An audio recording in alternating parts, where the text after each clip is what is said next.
ज्ञानतिमिरन्धस्य ज्ञानञ्जनशलाकया चक्षुर्मिलितं येन तस्मै श्रीगुरुवे नमः। श्रीचैतन्यमनोभीष्टं स्थापितं येन भूतले स्वरूपकदा मह्यं ददाति स्वपदान्तिकं। वन्देऽहं श्रीगुरुश्रुतिपदकमलं श्रीगुरून् वैष्णवांश श्रीरूपं सागरजातं सहगण रघुनाथान्वितं तं सजीवं साद्वैतं सावधूतं परिजनसहितं कृष्णचैतन्यदेवं श्रीराधाकृष्णपादान् सहगण ललिता श्रीविशाखान्वितान् सज। नमो विष्णुपादाय कृष्णपृष्ठाय भूतले श्रीमते भक्तिवेदांत स्वामिनिति नामने। नमस्ते सारस्वती देवीं गौरवाणी प्रचारणे निर्विशेष शून्यवादी पाश्चात्य देश तारणे। नमो विष्णुपादाय कृष्णपृष्ठाय भूतले श्रीमते भक्ति सिद्धांत सरस्वती इति नामने। श्री वारसभामिनी दयिताय कृष्णा कृपाब्दाय श्री कृष्ण संबंध विज्ञान प्रदायिने श्री गौर करुणा शक्ति विग्रहाय नमस्तुते। श्री रूपानुगवृद्धव सिद्धांत ध्वांतहारिणे। नमो गौर किशोराय सच्चिदानंद नामने गौर शक्ति स्वरूपाय रूपानुगवराय ते। नमो भक्ति विनोदाय सच्चिदानंद नामने गौर शक्ति स्वरूपाय पनुगवराय ते। गौरविर्भावमुस्तम निर्दिष्ट सज्जन प्रिया वैष्णव सार्वभौम श्री जगन्नाथाय ते नमः। श्री कृष्ण चैतन्य प्रभु नित्यानंद श्री अद्वैत गदाधर शिवासादि गौर भक्त वृंदा। हरे कृष्णा कृष्णा कृष्णा हरे हरे, हरे राम राम राम हरे हरे। हरे कृष्णा। तो आज दो महान आचार्यों का तिरोभाव दिवस है।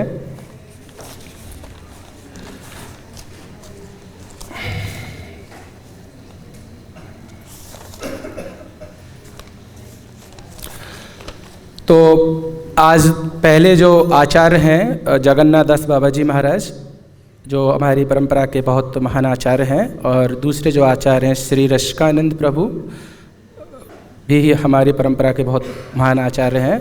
और आज एक और आचार्य का तिरोभाव दिवस है, उनका नाम है श्री तमाल कृष्ण गोस्वामी महाराज।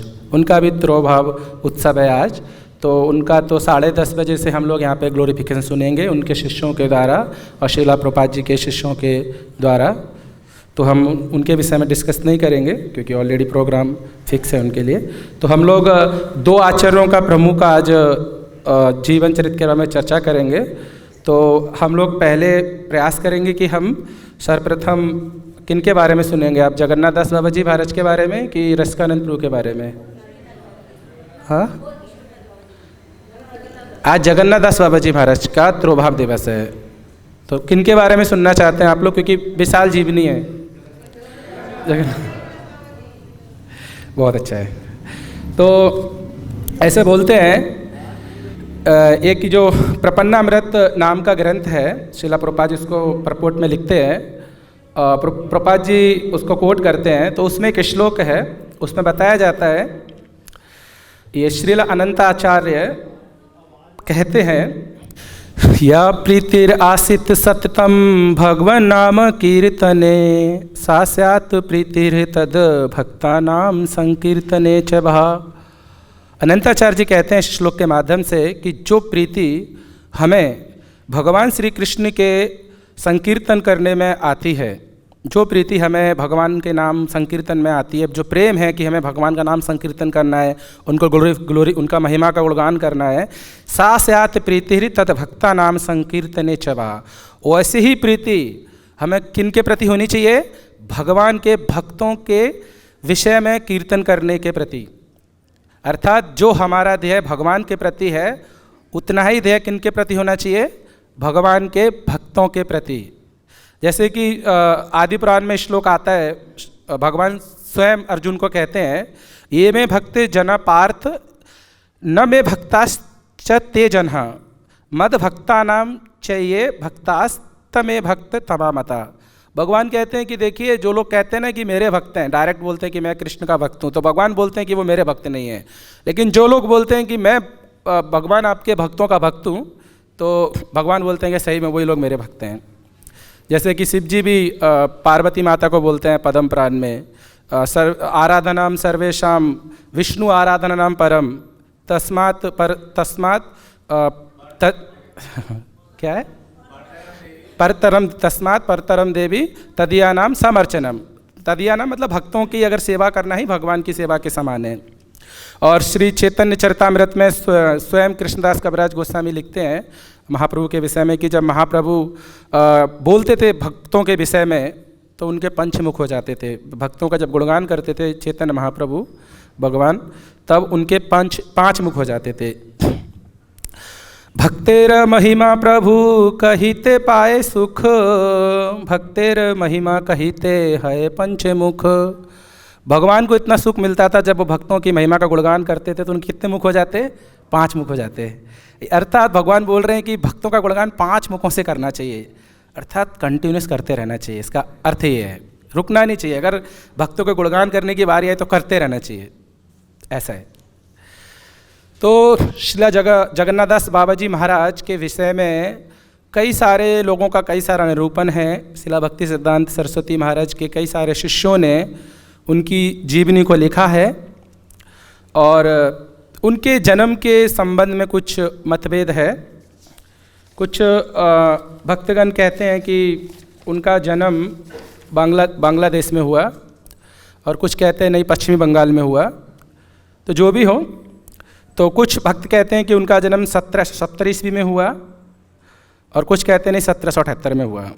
तो जो भी है, ये बहुत हमारी परंपरा के बहुत प्रमुख आचार्य हैं। तो हम कुछ लीलाओं का वर्णन करेंगे, फिर उनके बाद श्री रसिकानंद प्रभु की लीलाओं का वर्णन करेंगे।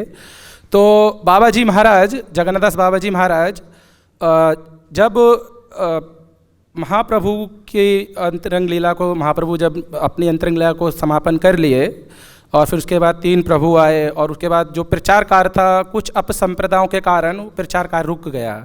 यानी महाप्रभु के संदेश को प्रचार करने के लिए कोई ऐसा व्यक्ति नहीं था जिसका शुद्ध आचरण हो।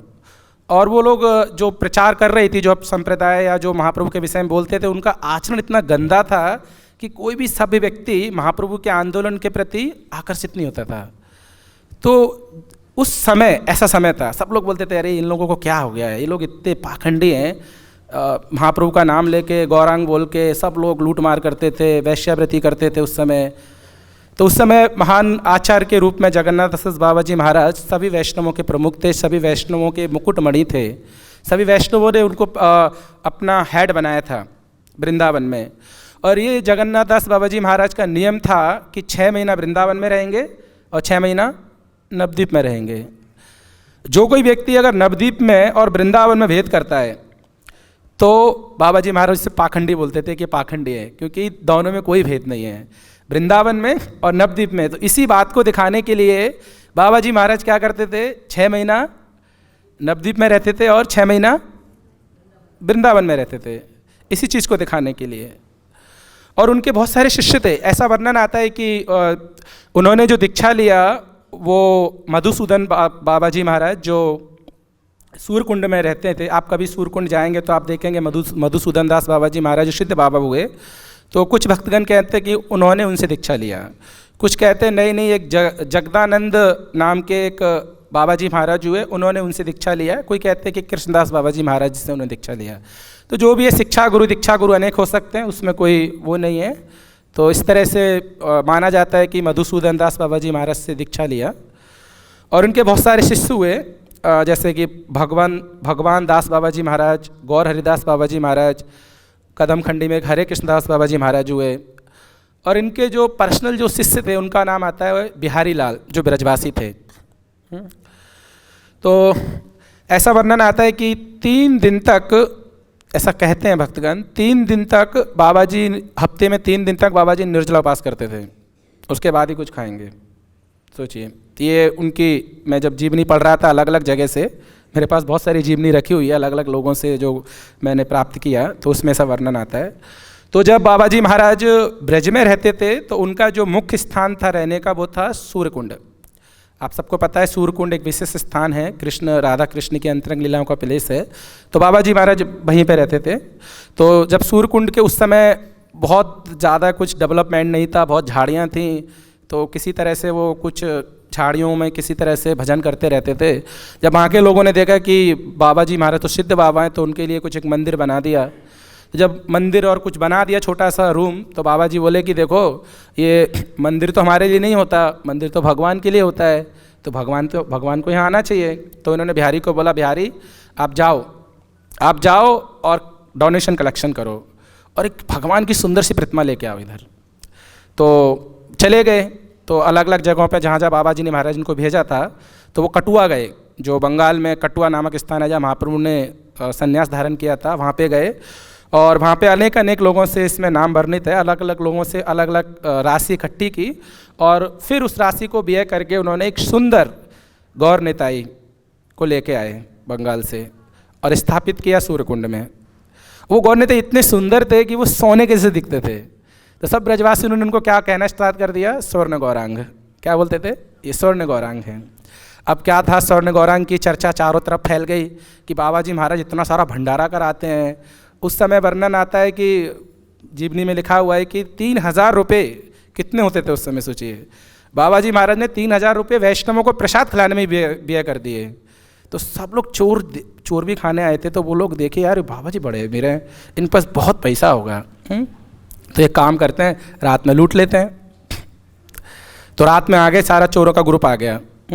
जब चोरों का ग्रुप आ गया तो क्या हुआ, तो बाबा जी महाराज बोले हाँ मुझे पता है आप लोग चोर हैं, चोरी करने आए हैं, मेरे पास तो कुछ नहीं है, मैं तो भिखमंगा साधु हूँ, मेरे पास कुछ नहीं है। तो बोला संपत्ति कहाँ है तुम्हारी? बोला मेरी संपत्ति वो जो मंदिर है ना उसके अंदर है, ले लो जाओ, मुझे परवाह नहीं है। वो अंदर जो ठाकुर जी है ना वो ले, उनसे ले लो, उनके पास सब कुछ है। तो वो गए चोर ने देखा कि सच में ये विग्रह जो सोने की है, उनको लगा कि यही संपत्ति है। तो चोर उसको लेके भागा, जो लीडर था, चोरों का मुखिया जो लीडर था। तो जब भाग रहा था तो अचानक ऐसी घटना हुई कि चोर का सर और स्वर्ण गौरांग है ना, वो दोनों दीवार में लगे क्योंकि उठा नहीं पाया और चोर बेहोश होकर वहीं गिर गया। और जब ये देखा तो जो चोर के जितने लोग थे वो भाग गए, चोर को वहीं छोड़ गए, है ना। तो चोर मूर्छित हो गया। बाबा जी हमारा भजन करते रहे, उनका जो सेवक था वो भी सोता रहा और ठाकुर जी भी पड़े रहे, कोई चिंता नहीं। बाद में जब चोर सुबह हुआ तो चोर ने देखा यार ये क्या विग्रह, यार ये तो खतरनाक विग्रह है, इसको छोड़ो यहीं पे, और अपना जो सामान था वो लेके भाग गया वो। तो ऐसी लीला आती है। तब बाबा जी महाराज ने बोला देखो भगवान को रखना ठीक नहीं है, आज ये लोग आए फिर कोई और आएंगे। बिहारी एक काम करो तुम इनको वृंदावन में दे आओ, जाओ वृंदावन में दे के आओ। तो वृंदावन में फिर दिए। तो बोलते हैं कि एक गोसाई थे वृंदावन में, गोपाल बाग में, जो धोबी पाड़ा है, तो वहाँ पे आज भी वो सोनार गौरांग सेवा हो रही है इतने लंबे समय से। आप कभी जाएंगे वृंदावन में राधा गोपीनाथ मंदिर, तो राधा गोपीनाथ मंदिर के ठीक सामने से गली जाती है, जहाँ तक वो गली जाएगी चलते रहिए, जहाँ वो ख़त्म होगी और सामने जो मंदिर आएगा आपके इस हाथ पे, राइट हैंड पे, वो मंदिर कौन सा होगा? सोनार गौरांग। छोटा सा मंदिर है लेकिन विग्रह इतने खूबसूरत हैं कि आप कल्पना नहीं कर सकते। कितने लोगों ने दर्शन किया है? एक माता जी ने दर्शन किया है मात्र। तो आज का दिन है उनका, तो आप जा सकते हैं दर्शन करने के लिए सोनार गौरांग। तो ऐसी घटना आती है। तो फिर बाबा जी कभी फिर दोबारा ब्रज में आए, फिर बाबा जी कहने लगे ना ना भगवान के बगैर मन नहीं लगता, भगवान को लाना चाहिए। अभी किसको लाएंगे? बोला अब तो दे दिए। बोला दूसरे ठाकुर जी को लेके आओ, दूसरी विग्रह को लेके आओ। तो दूसरी विग्रह को कैसे लाए? तो एक बार क्या हुआ, एक गोसाई जी थे ब्रज में, उन्होंने क्या किया, एक षडभुज गौरांग की विग्रह जो बहुत सुंदर थी, उसको वो किस में छुपा के रखते थे? जो धान का जो प्याल होता है ना, धान जो बच जाता है उसके अंदर छुपा के रखते थे वो। और एक बार क्या हुआ, किसी कारणवश वो धान का पुआल बैलगाड़ी में आ गया और बाबा जी महाराज सूरकुंड पे जप कर रहे थे। बाबा जी महाराज बिहारी को बोलते हैं, बिहारी जाओ उस बैलगाड़ी के पास, और उस बैलगाड़ी में दो पुआल, दो घट्टे हैं, है ना, दो ढेर हैं धान के, उसमें से तुम बड़े वाले को उठा के ले आओ, जाओ। तो वो आश्चर्य हो गए, यार ये क्या चक्कर है, समझ में नहीं आ रहा। अब बिहारी तो एकदम अच्छा सेवक था, तो गया बड़े वाले पुआल को उठा के ले आया, और जैसे उसको खोला तो षडभुज गौरांग प्रकट हो गए। बोला इनकी सेवा करो इधर। तो उनकी सेवा होने लगी। फिर उन्होंने बोला देखो अभी 6 महीना पूरे हो गए, नवद्वीप जाना है, इनको भी किसी को दे के आ जाओ। ऐसा बोलते हैं। तो आप जब जाएंगे गोपाल गुरु मंदिर में, तो वहाँ के पास में एक त्रिभुवन गली आती है ना, तो वहाँ पे आज भी उनके षडभुज गौरांग सेवित हो रहे हैं। आप लोग जा सकते हैं, दर्शन कर सकते हैं आज भी। तो ये बाबा जी के द्वारा सेवित 2 विग्रह हैं, षडभुज गौरांग और ये। तो लीला तो बहुत सारी हैं, समय कम है। तो ऐसा हुआ, तो वर्णन आता है कि फिर ये नवद्वीप चले गए। तो कुछ नवद्वीप की लीलाओं का वर्णन करते हैं हम। नवद्वीप पहुँचे तो कहाँ गए? बाबा जी महाराज बोलते हैं अंबिका कालना गए, जहाँ पे गौर निताई हैं, गौरीदास पंडित के अंबिका कालना। तो वहाँ पे एक बाबा जी महाराज रहते थे, उनका नाम था भगवान दास बाबा जी महाराज। वो भी बहुत बड़े सिद्ध महात्मा थे और ये भी बहुत बड़े सिद्ध महात्मा थे। तो कहते हैं कि जब आलिंगन के एक दूसरे ने, एक दोनों वैष्णवों ने एक दूसरे का, तो भावावेश में चले गए। 3 दिनों तक दोनों को भी पता नहीं लगा कि वो कहाँ कौन सी स्थिति में है।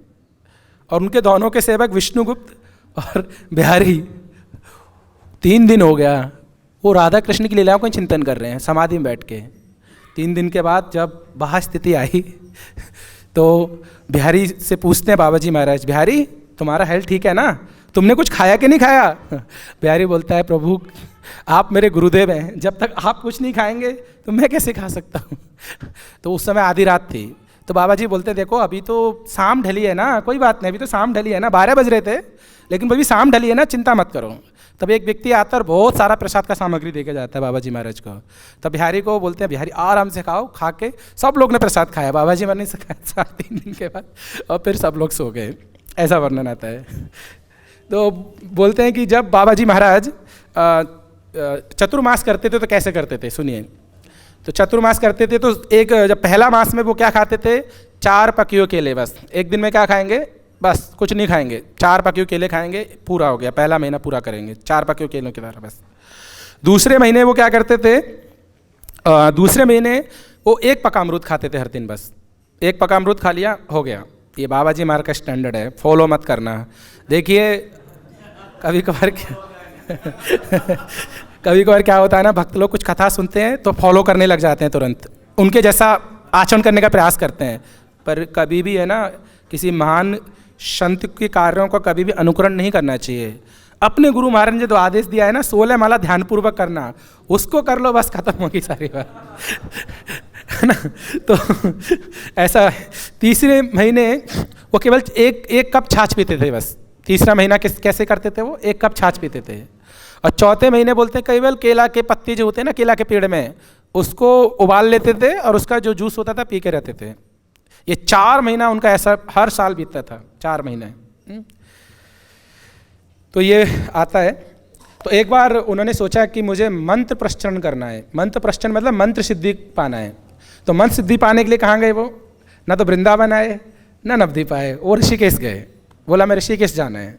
तो ऋषिकेश गए।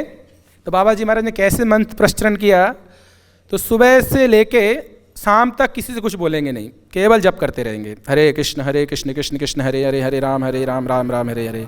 फिर शाम को थोड़ा हविष्य लेंगे, फिर पूरी रात जप करते रहेंगे, फिर सुबह हो जाएगी। वो कब सोए कुछ समझ में नहीं आता था, पूरा जप आप किसी से बात नहीं करेंगे। तो ऐसे 3 महीना बीत गए।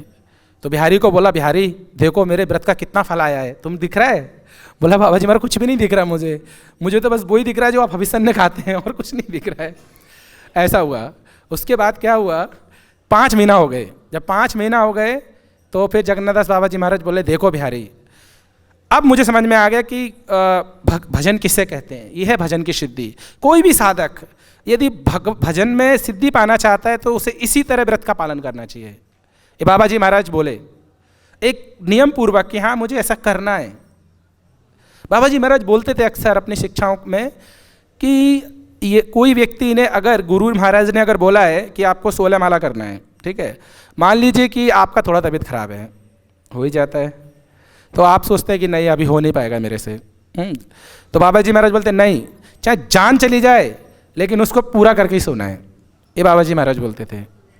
कुछ लोग भक्त लोग होते हैं ना, आज की माला कल कर लेंगे, कल की माला परसों कर लेंगे, डिवाइड होकर 108 कर लेंगे, ऐसे करके तो कितनी खत्म हो जाती है पता नहीं है। तो बाबा जी बोलते ये बिल्कुल गलत है, ऐसे गौरांग के चरणों की प्राप्ति नहीं हो सकती। जितनी माला जो सोची है वो करना है। हमने कई सारे हमारे वर्तमान आचार्यों के मुख से सुना है कि जब से उन्होंने प्रभुपाद से दीक्षा लिया है तब से लेकर आज तक एक भी दिन उन्होंने 16 माला, ऐसा नहीं गया कि उस दिन 16 माला नहीं हुई उनकी हो। इतना प्रचार में रहते हैं, इतना संकीर्तन करते हैं, इतना सब कुछ करते हैं, लेकिन 16 माला पहले पूरी करते हैं। तो ये नियम लेना चाहिए भक्तों को, तभी हो सकती है। तो फिर बाबा जी महाराज बताए कि यदि कोई व्यक्ति को उम्र बढ़ाना है, अपनी उम्र बढ़ाना है, सब लोग चाहते हैं ना कि कलयुग में थोड़ी उम्र लंबी हो जाए, है ना। तो बाबा जी बोलते हैं कि हाँ, उम्र बढ़ाने का मैं मंत्र तुम्हें देता हूँ। बाबा जी बोलते से कि 3 बजे से लेके 7 बजे तक कभी मत सोना, अगर उम्र बढ़ानी है तो। कितने बजे से? 3 बजे से लेके 7 बजे तक मत सोना, और शाम को 5 बजे से लेके 10 बजे तक मत सोना। और इन 3 बजे से लेके 7 बजे तक जप करना, और 5 बजे से लेके 10 बजे तक जप करना, बिना किसी से बात किए। तुम्हारी उम्र अपने आप बढ़ जाएगी। ये बाबा जी महाराज ने फॉर्मूला दिया है। प्राय हमारे इस्कॉन में भी भक्त, मैं प्राय देखता हूँ समाधि मंदिर में भक्तगण 3 बजे ही आ जाते हैं, कोई 2:30 बजे ही आ जाते हैं, ऐसा होता है। तो ये बहुत अच्छा है, मतलब 3 बजे से लेके पूरा ब्रह्म मुहूर्त में जप करना। फिर ऐसा बाबा जी महाराज बोलते थे, नहीं तो हमारी आयु नहीं बढ़ेगी। तो एक बार क्या हुआ, ये बहुत स्पेशल लीला, आप लोग ध्यान सुनिए, ये बहुत गूढ़ लीला है। एक बार क्या हुआ, एक मेहतर था जो सफाई करते हैं वृंदावन में, तो वो रोटी मांग रहा था घर से। तो बाबा जी महाराज जप कर रहे थे, और बाबा जी महाराज ने देखा कि ये तो रोटी खा रहा है ना। तो जैसे ही वो खाने वाला था, बाबा जी आ गए उसके सामने, बोला भाई मुझे आप अपने हाथ से 1 रोटी प्रदान करो। वो देख के डर गया, बाबा जी महाराज मैं बहुत नीच जाति से हो, मैं इतना मेरा पतित हूँ, मैं आपको रोटी दूंगा तो क्या होगा पता है मेरा हाल। बस कुछ नहीं चाहता मैं, मुझे आपसे 1 रोटी चाहिए और आपको देना ही पड़ेगा, बाबा जी महाराज ने बोला। अब इतने सिद्ध महात्मा हैं, सबको उनके बारे में पता है, अब दे तो प्रॉब्लम और ना दे तो प्रॉब्लम। तो उन्होंने सोचा कि वैष्णव की अगर इतनी इच्छा है तो मैं क्या कर सकता हूँ। तो आखिरकार उन्होंने क्या किया, चपाती दे दिया 1, और सबके सामने जितने लोग थे बात ऐसे उड़ गई कि बाबा जी महाराज ने एक भंगी के हाथ से रोटी खा लिया। सिद्ध महात्मा जितने बड़े बड़े जो वृंदावन में उस समय महान आचार्य, महान जो थे, महंत जो थे वृंदावन में, वो सब दुखी हो गए, और सब लोग बाबा जी महाराज के पास में आए, और बाबा जी महाराज से बोलने लगे, अरे ये क्या किया आपने? आपने एक भंगी के हाथ से खाया, भंगी किसी हाथ से रोटी लेके खाया? अरे आपको पता है आप कौन है? आप इस ब्रज मंडल के मुकुटमणि हैं, हम सभी लोग आपको दंडवत करते हैं, आपको ये कार्य शोभा नहीं देता। बाबा जी महाराज को बड़ा क्रोध आ गया। बाबा जी महाराज ने सबको डांट लगाया, बोला चुप, अब मैं जो बोलता हूँ सुनो। तुम लोग क्या बोलते हो, वो नीच जाति का है, और तुम लोग बहुत बड़ी जाति के हो। अरे याद करो कृष्ण ने क्या बोला था श्रीमद् भागवतम में, भागवतम याद कराया उनको। भगवान ने बोला था कि तुम सभी ऋषि मुनि सभी देवतागण क्या करो, ब्रज में आकर रहो, निवास करो। और वो जब से मैंने पंक्ति सुना है ना, तब से मैं सभी यहाँ के जीवों को, ऋषि मुनियों को, जो भी हैं, मैं सब भगवान के पार्षद के रूप में देखता हूँ। फिर बोलने लगे, और तुम उसको बोलते हो भंगी है वो? अरे वो दिन रात ब्रज की रज में अपने को रमन करता रहता है, पूरा रज उसके शरीर में लगता है। अरे उससे बड़ा शुद्ध व्यक्ति कौन होगा? अरे उसे प्रति क्षण ब्रजरज की प्राप्ति होती है, और तुम लोग को क्या पलंग पे सो के प्राप्ति होती है ब्रजरज की? बात करते हो। सब लोग भाग गए डर के मारे, कोई नहीं रुका उनके पास। बोले तुम लोग पलंग पे सोने वाले, तुम लोग को क्या पता ब्रजरज की महिमा क्या है सच में? तो सब लोग भाग गए। तो इससे हमें समझना चाहिए कि बाबा जी महाराज का क्या स्तर है, समझ रहे ना। अभी कोई नया व्यक्ति आता है थोड़ा, तो हम लोग ऐसे टच करने में भी ना लोगों को वो करते हैं, ऐसा नहीं होना चाहिए। एक्चुअली हमें प्रचार करना है, कृष्ण भावनामृत में सबको बराबर सम्मान देना है, इस भाव से ये प्रदर्शित होता है। तो हमें जानना चाहिए लीलाओं को। ऐसे बहुत सारी लीलाएं हैं, मैं उन पर जाऊंगा नहीं क्योंकि बहुत सारे, इसमें 25, 22, 23 लीला मैंने लिखा है, लेकिन मैं 3 मुख्य कार्य बताऊंगा बाबा जी महाराज के, जो हमारी परंपरा में सबसे ज़्यादा महत्वपूर्ण है। तो पहला कार्य है बाबा जी महाराज का, गौर अभिर्भाव भूमिस्तम निर्दिष्टा सज्जन प्रिय। पहला कार्य क्या किया, जब शिला भक्ति विनोद ठाकुर ने 1890 और 93 के समथिंग ये बताया सारे बाबा जियों को कि यही गौरंग महाप्रभु की जो भूमि है वो मायापुर में है। पहले लोग नवद्वीप में मानते थे, तो उन्होंने बताया कि नहीं ये कहाँ पर है, ये मायापुर में है। तो बाबा जी लोग नहीं मानते थे। बाबा जी लोग बोलते थे कि देखो हम कैसे मान लें, आपने बोल दिया हम मान लें, नहीं, कुछ बड़े व्यक्ति के द्वारा प्रमाणित होना चाहिए। उसमें बड़ा व्यक्ति कौन था? जगन्नाथ दास बाबा जी महाराज, वही प्रमुख थे सारे वैष्णवों के। बोला अगर जगन्नाथ दास बाबा जी महाराज अगर बोल दें कि यही गौरंग महाप्रभु की भूमि है, जन्म स्थली है, तो हम लोग मान लेंगे। तो उन्होंने ऐसा ही किया। तो जगन्नाथ दास बाबा जी महाराज को इनवाइट किया कि आप आइए और प्रमाणित कीजिए कि क्या यही गौरंग महाप्रभु की जन्मभूमि है। तो जब जगन्नाथ दास बाबा जी महाराज पालकी में आए और उस जगह पे आए, तो आते ही वो पालकी से कूद गए। ऐसा बोलते हैं उस समय उनकी उम्र कम से कम 122-123 साल थी। है ना। उनकी आँख से दिखता नहीं था, उनके हाथ पर एकदम सुन रहते थे, और वो दिखाने के लिए वो बिहारी उनकी आँख ऐसे पलक से उठा के दिखाता था, देखो बाबा जी महाराज। तो जैसे ही बाबा जी महाराज ने देखा वो पालकी से कूद गए और 6 फुट जंप लगाने लगे और क्या कहने लगे, यही तो हमारे गौर अभिवार भूमि, अरे यही तो मेरे गौरांग की भूमि है। और ये सुन के सब लोग आनंदित हो गए और शिला भक्ति विनोद ठाकुर भी उनके साथ डांस करने लगे और सब लोग डांस करने लगे। फिर प्रमाणित हो गया कि यही है गौरांग महाप्रभु की जन्मस्थली। पहला कार्य ये कि उन्होंने निर्दिष्ट किया जगन्नाथ दास बाबा जी महाराज ने। और उसके बाद में वर्णन आता है और भी स्थानों का उन्होंने भक्ति विनोद ठाकुर के साथ मिलकर बताया कि ये वो स्थान है, ये वो स्थान है, क्योंकि जो शुद्ध महात्मा होता है वही बता सकता है, हम जैसे ऑर्डिनरी व्यक्ति नहीं बता सकते यहाँ क्या हुआ है। दूसरा कार्य उनका आता है, हम जो ये महामंत्र बोल रहे हैं, जय श्री कृष्ण चैतन्य प्रभु नित्यानंदा श्री अद्वैत गदाधर श्रीवासादि गौर भक्त वृंदा, ये किन्होंने दिया? ये जगन्नाथ दास बाबा जी महाराज ने दिया हमें, इन्हीं की कृपा है। ऐसा बोलते थे, देखो लीलाएं बहुत है पर मुझे इच्छा हो रही है सुनाने की तो मैं सुनाऊंगा। ऐसा बोलते थे कि जब ये बहुत वृद्ध हो गए तो सारे ब्रज के जो बड़े बड़े आचार्य थे, महंत थे, बोले कि महाराज अब आप कहाँ जा रहे हो, इतनी वृद्ध, आप ब्रज में रह के रहिए और यहीं अपने शरीर का अंत कीजिए, ऐसे कहने लगे। बोले ना, ये ब्रज में अपराध बहुत करते हैं तुम लोग, ब्रज में थोड़े सी अपराध लग जाता है। तो सब लोग आश्चर्य हो गए। तुमने देखा जसोदा मैया को कृष्ण ने क्या किया, थोड़ा सा मक्खनी तो है ना बंदरों को खिलाया था, थोड़ा सी तो खिलाया, बांध दिया। लेकिन सची माता को देखिए, अरे पूरे घर के बर्तन तोड़ दिए गौरांग महाप्रभु ने, निमाई ने। सची माता ने कुछ कहा? कुछ नहीं कहा। तो कृष्ण को ज़्यादा प्रसन्नता नवद्वीप में मिलती है, इसलिए मैं नवद्वीप जाऊँगा, ये उनका भाव है। समझ में आ रहा है ना। तो इस तरह में कहाँ से ये पॉइंट आ गया? हाँ, नवद्वीप में। तो इस तरह से वर्णन आता है। तो मैं कौन से पॉइंट पे था? हाँ, जय श्री कृष्ण। तो वो बताते थे कि जो गौर है ना वो सबसे दयालु हैं, और जो भी व्यक्ति, देखिए उन्होंने क्या किया, जगन्नाथ बाबा जी महाराज ने कृष्ण को खत्म कर दिया, कृष्ण को अलग कर दिया। बोला ब्रज में रहेंगे तो राधा रानी के ऊपर आश्रित रहेंगे, नवद्वीप में जाएंगे तो गौर निताई का भजन करेंगे, कृष्ण से हमें कोई लेना देना नहीं है। इसलिए उन्होंने क्या किया, अपने शिष्यों को एक मंत्र दिया, जय श्री कृष्ण चैतन्य प्रभु नित्यानंदा श्री अद्वैत गदाधर शिवासादि गौर भक्त वृंदा। बोला इसमें सब कुछ आ गया, इसमें गदाधर भी आ गए, राधा रानी भी आ गए, सब कुछ आ गए। तुम इस मंत्र को जपो और इसके बाद क्या करो, फिर हरे कृष्ण मंत्र को लीजिए। तो ये उनकी बहुत बड़ी कृपा है हमारे ऊपर, जो हमें आज जय श्री कृष्ण चैतन्य ये जो पंचतत्व मंत्र उन्होंने दिया हमें। तीसरी कृपा, आज हम जो फेस्टिवल मना रहे हैं ना पूरे इस्कॉन में या गौड़ी वैष्णव परंपरा में, कि कल किस आचार्य का जन्मदिन है, परसों कौन सा आचार्य होगा, तो बाबा जी महाराज एक बार ध्यान में मग्न थे, तो उनके सामने बिमला प्रसाद आए, शिला भक्ति विनोद ठाकुर के पुत्र बिमला प्रसाद। वो आए और बाबा जी महाराज को प्रणाम किया। बाबा जी महाराज को प्रणाम करके जब उठे तो बाबा जी महाराज ने समाधि में ही ऐसे करके उनके ऊपर हाथ रखा और हाथ रख के बोले कि देखो बिमला प्रसाद, आज मैं तुम्हें एक आज्ञा दे रहा हूँ और मेरी इस आज्ञा को पूरा करना। वो तो एकदम प्रसन्न हो गए सुख से, बताइए क्या आज्ञा है। तो बोलते हैं कि बाबा जी महाराज उनको बोला कि आप क्या करो, आप बहुत बड़े ज्योतिष आचार्य हो, आपने सूर्य सिद्धांत लिखा है, तो आप क्या कीजिए, वैष्णवों के जो दिन में जिनका तिरोभाव हुआ है और जिस दिन आविर्भाव हुआ है वो एक पूरी लिस्ट बनाओ और उसके अकॉर्डिंग क्या करो, आप आगे जाके उसी क्रम में आप फेस्टिवल मनाना, त्योहार मनाना वैष्णवों के आविर्भाव में और तिरोभाव में।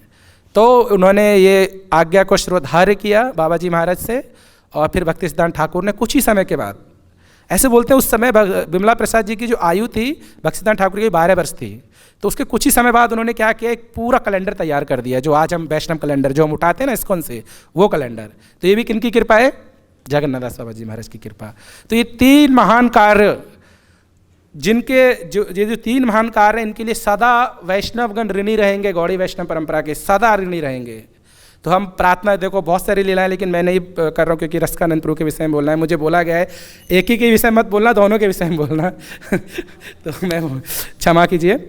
तो हम प्रार्थना करेंगे कि इसीलिए जगन्नाथ दास बाबा जी महाराज हम पे कृपा करें और हमें भी कृष्ण प्रेम की प्राप्ति हो और हम भी इसी जन्म में भगवत प्रेम को प्राप्त कर पाएँ। हरे कृष्णा। तो अभी हम एक महान आचार्य श्री रसकानंद प्रभु के बारे में विषय में सुनेंगे। उनके ऐसा वर्णन आता है कि एक उनके शिष्य हैं गोपीजन वल्लभ, उन्होंने एक ग्रंथ लिखा है, उसका नाम है रसिक मंगल। रसिक मंगल, और रसिक मंगल के प्रारंभ में ही बोलते हैं कि कौन ऐसा व्यक्ति होगा जो रसिकानंद प्रभु की ग्लोरी का वर्णन कर सके, उनकी महिमा का गुणगान कर सके। मतलब किसी में शक्ति नहीं है, क्योंकि वो भगवत आविष के अवतार हैं, भगवान के ही स्वयं अवतार हैं रसिकानंद प्रभु। सोचिए, हुआ ऐसा कि उड़ीसा प्रांत, जो उड़ीसा प्रांत है, उस समय जो उड़ीसा प्रांत था बहुत सारे पाखंडियों से घिर गया। बहुत सारे बदमाश, पाखंडी, सब लोग उधर भर गए। सब लोग एक दूसरे को काटने लगे। यवनों का राज हो गया उधर आजे प्रांत में, और सब लोग बहुत दुखी हुए। तो उस समय सारे भक्तगण प्रार्थना कर रहे थे कि भगवान आइए और हम लोग को बचाइए। भक्तगण बहुत दुखी थे। तो ऐसा इसमें वर्णन आता है भक्ति रत्नाकर ग्रंथ में। श्रीला नरहरि चक्रवर्ती ठाकुर लिखते हैं उनके विषय में, कुछ पंक्तियां लिखते हैं, तो आप समझ सकते हैं कि वो कितने महान आचार्य हैं। श्री गोपी वल्लभपुरे प्रेमाविष्ट कैला, श्री गोविंद सेवा श्री के समर्पिला, रसिकानंदेर महाप्रभाव प्रचार, कृपा करी कैलु दस्यु पाषंडी उद्धार, भक्ति रत्न दिला कृपा करिया यवने, ग्रामे ग्रामे भ्रमी लेना लैया शिष्य गणे, दुष्टेर प्रेरित हस्ती तारे शिष्य कैला, तारे कृष्ण वैष्णव सेवायन जिला, से दुष्ट यवन राजा प्रणत हईला, नवनीत घर कत जीव उद्धारिला, श्री रसिकानंद सदा मत संकीर्तने, केवना व्यवल होया तारे गुण गने। तो इसमें बोलते हैं कि श्री गोपी वल्लभ प्रभु जो पास में ही है बालासुर के, तो वहाँ पे इन्होंने क्या किया, गोविंद की सेवा, जो वहाँ पे जो गोपी वल्लभ भगवान है, गोपी वल्लभ एक भगवान का नाम है, और वहाँ पे गोविंद राय भी हैं पास में ही, तो उनकी सेवा को उन्होंने सुचारू रूप से व्यक्त किया। और उनकी भक्ति का महाप्रचार था। उन्होंने क्या किया, अपनी भक्ति के प्रभाव से दस्यु, पाषंडी और यवनों का उद्धार किया, और यवनों को भक्ति रत्न प्रदान कर दिया। देखिए यवन जो होते हैं कितना पाप करते हैं, लेकिन उनको भी भक्ति प्रदान कर दी उन्होंने। ग्रामे ग्रामे भूमिले नैया शिष्य गणे, और गांव गांव घूमे रसिकानंद प्रभु अपने शिष्यों के साथ में। और बोलते हैं ये बहुत स्पेशल है, दुष्टेर प्रेतेर हस्ती तारे शिष्य कैला। मैं थोड़ा बात ये पहले बता देता हूँ क्योंकि भाई समय ही नहीं मिलेगा। तो बोलते हैं कि एक बार क्या कि यवनों ने उनकी परीक्षा लेने के लिए, एक यवन थे, उनकी परीक्षा लेने के लिए उन्होंने क्या किया, एक हाथी को पागल कर दिया। एक पागल हाथी था, उसको बाहर छोड़ दिया। जिस समय रसिकानंद प्रभु आ रहे थे उस जगह पे संकीर्तन करने के लिए, तो वो पागल हाथी क्या करता था, सब घर भर को तोड़ दिया, सब कुछ। और यमन लोग ऊपर अटारी पे चढ़ के बोलते थे कि देखते हैं आप किस में कितना शक्ति है। ये रसिकानंद क्या सोचता है, अपने आप को भगवान बोलते हैं लोगों से, आज पता लग जाएगा कि हाथी भगवान है कि ये भगवान है, देखते हैं। ऐसा ही हुआ, सब लोग डर गए। मार्ग में वो हाथी आ गए सामने, सब लोग बोल रहे हैं रसिकानंद प्रभु को कि प्रभु आप मार्ग बदल लीजिए, ये बहुत खतरनाक हाथी है, ये राजा का स्पेशल पागल हाथी है। जब किसी को मरवाना होता है ना तो राजा ऐसा ही करता है। हाँ, रसिकानंद प्रभु बोले कि देखो मुझे केवल कृष्ण पे भरोसा है, मैंने मेरे गुरु महाराज श्यामानंद प्रभु से कृष्ण नाम लिया है, तो मुझे उस पर पूर्ण भरोसा है। अब मैं प्रचार में आ चुका हूँ, तो मैं ये नहीं कह सकता कि मैं हाथी के डर के मारे लौट जाऊँगा, मैं इसे भी वैष्णव बना दूंगा, इसे भी भक्त बना दूंगा। हाँ, तब वो हाथी के पास में गए और हाथी को बोले कृष्ण कृष्ण बोलो, गौरांग बोलो, तुम गौरांग का नाम लो, कृष्ण नाम लो। हाथी के कान में आवाज गई कृष्ण कृष्ण। हाथी ने तुरंत पहचान लिया, अरे ये तो साक्षात भगवान है। हाथी ने दंडवत प्रणाम किया, महाराज प्रणाम, सच में। हाँ। और प्रणाम करके हाथी ने कृष्ण कृष्ण उच्चारण किया, गौरांग गौरांग उच्चारण किया। तब हाथी को बोला कि हाँ, तुमने अब अपनी सही स्थिति में आ गए। पाप कर्म के कारण तुम्हें ये जानवर की योनि मिली, लेकिन अब तुमने कृष्ण नाम लिया, कृष्ण नाम का सेवन किया, अब तुम भक्त हो गए। अब मैं तुम्हें अपना शिष्य रूप में स्वीकार करूंगा। हाँ, और उनको नाम क्या दिया, गोपाल दास। हाथी को नाम दिया, गोपाल दास नाम दिया हाथी को। ये है रसिकानंद प्रभु की ग्लोरी। सोचिए, हाथी नहीं, ऐसा वर्णन आता है कि एक बार जब जंगल में आग लग गया, अब लोग निकल नहीं पा रहे, कैसे जाएं, कितना भागेंगे, बड़ा दुखद हो गया। रसिकानंद प्रभु के जो लोग थे, रसिकानंद प्रभु ने बोल दिया कि आप जाना चाहें तो जा सकते हैं ना, और मैं आगे जाऊंगा, क्योंकि वो तो स्वयं भगवत आवेश अवतार हैं। तो वहाँ पे क्या था, कुछ टाइगर सो रहे थे, शेर सो रहे थे कुछ, है ना, सो नहीं रहे थे, वो जंगल के पास में थे, तो वो भी अग्नि को देख रहे थे। तो उन्होंने शेर को बुलाया, इधर आओ। तो शेर आया, प्रणाम किया, बोला देखो जंगल बहुत बड़ा, आग लग रही है, हम सबको पार करा दो आप। तो बोलते हैं सारे शेर लोग ने क्या किया, उनको बिठाया और सब लोग पार करा दिया जंगल। जब उस गांव में पहुंचे जहाँ को प्रचार करना, तो सब लोग डर गए, अरे ये क्या शेरों की सवारी करके आ रहे हैं। तो वो शेरों को बोले देखिए आप लोग ने अपना सेवा कर दिया, अभी आप लोग दोबारा जंगल में जाओ और कृष्ण का स्मरण करो जाके। ये है रसिकानंद प्रभु। सोचिए ऐसी बहुत सारी लीला हैं रसिकानंद प्रभु की। अगर पूरा ग्रंथ शिला भक्ति विकास महाराज ने पूरा ग्रंथ लिख के दिया है ये रसिकानंद प्रभु के विषय में, रसिक मंगल का ट्रांसलेशन करके दिया है। तो आइए हम कुछ उनके जन्म से संबंधित कुछ लीलाओं को जानते हैं। तो ऐसा वर्णन आता है कि शिला रसिकानंद प्रभु का जो जन्म हुआ वो रोहिणी नामक जो नगर है स्वर्णरेखा नदी के किनारे पे, मल्लभूमि पहले डिस्ट्रिक्ट बोला जाता था, अभी वो एक ही डिस्ट्रिक्ट हो गया है। वहाँ पे दोलंगा नदी है, तो वहाँ पे उनका जन्म हुआ। इनके पिताजी का नाम था अच्युत महाशय और इनकी माँ का नाम था भवानी देवी। और इनके अच्युत महाशय की और भी पत्नियाँ थीं, लेकिन ये जो भवानी थी ये भगवान की भक्ति में बहुत मग्न रहती थी हमेशा। और इनकी एक ही कामना थी कि मेरा अगर पुत्र हो तो इस उड़ीसा का उद्धार करने वाला हो। इस उड़ीसा में बहुत ज़्यादा खराब लोग बस गए हैं, मेरा पुत्र इसका उद्धार करने वाला होना चाहिए, पूरे जगत का उद्धार कर सके। और डेली भगवान से यही प्रार्थना करती थी। तो भगवान की कृपा हुई और भगवान ने अपनी कृपा स्वरूप उनके गर्भ में प्रवेश किया अंश अवतार के रूप में। रसिकानंद ऐसा ये आज रसिक मंगल में वर्णन है। तो फिर उनका जन्म हुआ 1590 ईस्वी में जन्म हुआ उनका। और जन्म के बाद फिर उनका नाम संस्कार हुआ। तो नाम संस्कार में ऐसा हुआ कि कुछ ब्राह्मण आए और ब्राह्मणों ने कुछ कृष्ण का नाम स्टार्ट किया, वैष्णव ने आके कृष्ण का नाम लेना स्टार्ट किया। तो जैसे ही उन्होंने कृष्ण का नाम सुना तो रोने लग गए रसिकानंद प्रभु, रोते रहे। माँ ने बहुत प्रयास किया, माँ को लगा कि ये भूखा है तो अपने स्तन से लगा लिया, लेकिन फिर भी शांति नहीं हुए। तो सब लोग जोर जोर से बोले कैसे होगा ये, अब ये क्या करें। तो फिर बाद में वर्णन आता है कि किस तरह से उन्होंने सब लोग ने मिलकर कृष्ण से प्रार्थना की, कृष्ण बच्चे को क्या हो गया, रोई जा रहा है। तब रसिकानंद प्रभु शांत हो गए, ठीक है प्रार्थना किया मैं शांत हो जाता हूँ, शांत हो गए। तब जो ज्योतिष लोग आए थे उन्होंने बताया कि देखो अच्युत महाशय, अरे ये जो तुम्हारा पुत्र है ना कोई साधारण व्यक्ति नहीं है, ये साधारण व्यक्ति नहीं है, ये कृष्ण के ही समान है, ऐसे बोला। हाँ, और इसकी जो बुद्धि है शुकदेव, व्यास, बृहस्पति उनसे भी ज़्यादा है, कोई इसका मुकाबला नहीं कर सकता इन सब चीज़ में। हाँ, और तुम्हारा जीवन धन्य हो गया आज। और ये बालक क्या करेगा, ये बालक पूरे उड़ीसा को ही नहीं, पूरे उत्कल को नहीं, पूरे विश्व का उद्धार करेगा ये बालक।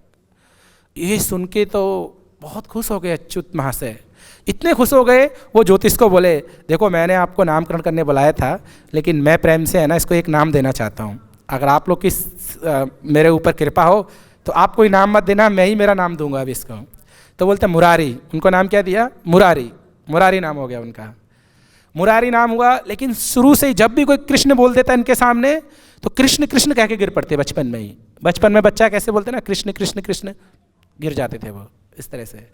तो सब लोग बोले यार ये तो रसिक है, ये तो कृष्ण लीला में रस का आस्वादन करता है कृष्ण नाम में, इसलिए उनका नाम पड़ गया रसिक। क्या पड़ गया, रसिक। और जो आनंद लेते हैं कृष्ण की लीला में इसलिए रसिकानंद, है ना। रस कौन है, कृष्ण है रस, और उनमें जो आनंद ले उनको क्या कहते हैं, रसिकानंद, इस तरह से। तो उनका नाम पड़ गया रसिकानंद। अभी रसिकानंद, अब देखिए घटना मैं सुनाता हूँ आपको। हुआ ऐसा कि इनके पिताजी ने इनको पढ़ने के लिए भेजा, तो बोलते हैं 2 आचार्यों से पढ़ाई किया इन्होंने, श्री कृष्ण दुबे और जगन्नाथ मिश्र, उनसे संस्कृत सीखा। और ये जो श्री कृष्ण दुबे थे ये नित्य कृष्ण प्रेम में डूबे रहते थे। और एक बार क्या किया इन्होंने, रसिकानंद प्रभु को एक रासलीला सुना दिया। रासलीला होने से पहले जब गोपियों का कृष्ण गोपियों से दूर हो जाते हैं तो वो महिमा सुना दी। अब इसको सुन के रसिकानंद प्रभु इतने भाव विभल हो गए कि वो अपने आप को गोपी मानने लगे, और गोपी मान के वो जंगल में भाग गए और चिल्लाने लगे, हे कृष्ण तुमने मुझे क्यों छोड़ दिया, हे मेरे प्राण धन, मेरे नाथ, अब मेरा कौन है इस संसार में। हाँ, और भटकने लगे जंगल। बोलते 7 दिन तक जंगल में भटकते रहे बिना किसी चीज़ की परवाह किए। और इनके पिताजी 7 दिन तक ढूंढते रहे कि मेरा पुत्र कहाँ गया, और मूर्छित अवस्था में प्राप्त हुए। जब घर लेके आए तो इनके पिताजी ने सोचा कि अब तो ये बड़ा हो गया है और इस तरह से करेगा तो क्या होगा मेरे पुत्र का। तो उन्होंने सोचा कि इनका विवाह कराना चाहिए। एक ही अच्छा तरीका है, विवाह हो जाएगा तो पत्नी रहेंगी तो फिर उनको छोड़ के नहीं जाएंगे रसिकानंद प्रभु।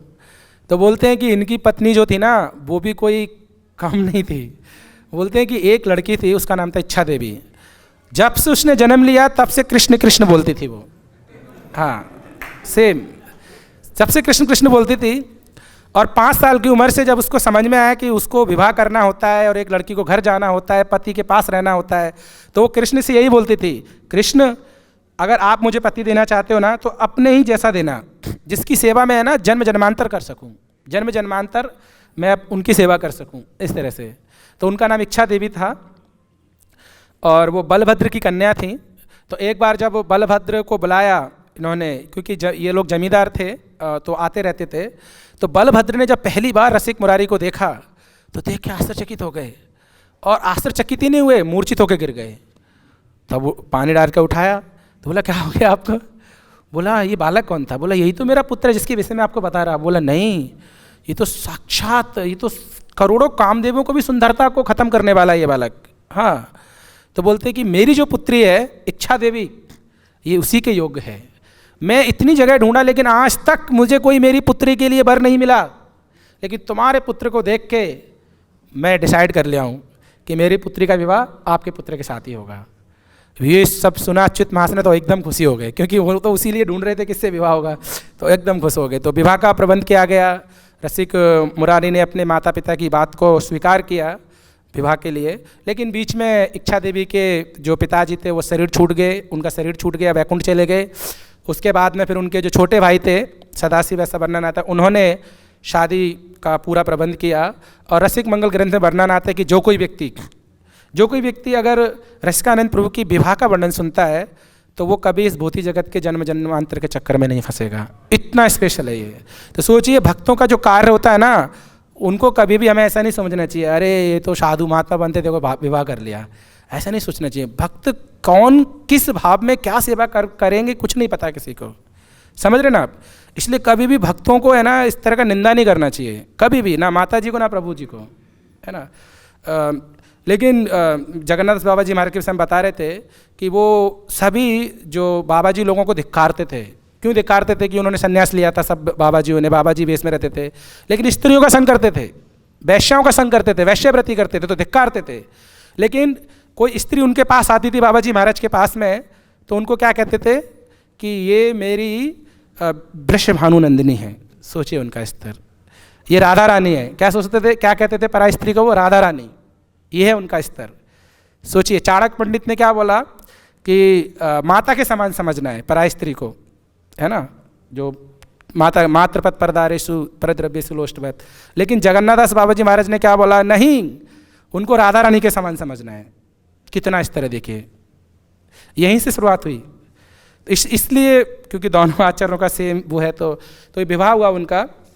और विवाह के आगे वर्णन आता है कि एक पुत्री का जन्म हुआ और 3 पुत्रों का जन्म हुआ। एक बार की घटना आती है कि इनकी जो पत्नी थी एक बार सब्जी काट रही थी, गोपी जो उनके जो गोविंद क्या नाम था विग्रह का,